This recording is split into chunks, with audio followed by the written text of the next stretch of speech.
au pays de la gourmandise. La gourmandise est une fée coiffée d'une couronne meringuée au royaume des délices. Sous sa chevelure épaisse de chantilly, elle dévore, de ses yeux myrtilles, la vie qu'elle croque à pleines dents. Elle a glissé, par-dessus l'oreille, une grappe de cerises, parfumant le creux de celle-ci. Sur ses joues veloutées perlent les plus belles baies de rose.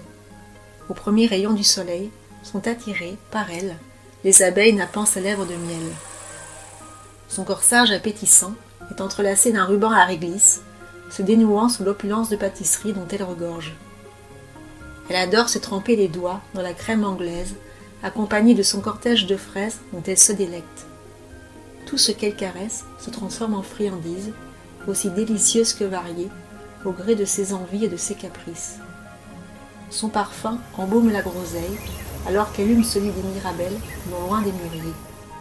Tellement gourmande, elle est à croquer. Sa longue jupe généreuse est une charlotte, sous laquelle rêvent de savoureux petits boudoirs. Sur celle-ci dansent des framboises, qu'elle agite sous les citronniers de son verger, tout en fredonnant des mélodies aux doux accents fruités.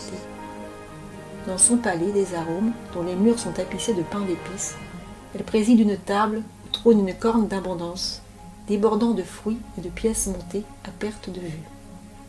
Chaque matin, en ouvrant ses volets couleur mentalo, elle s'offre, de son balcon, à une rivière de chocolat sillonnant la vallée des mille et une saveurs, aux moissons éternelles.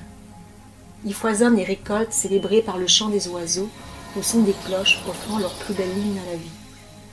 Dans ce pays merveilleux, la gourmandise est la seule qualité, aussi délicate que précieuse, et toujours inassouvie.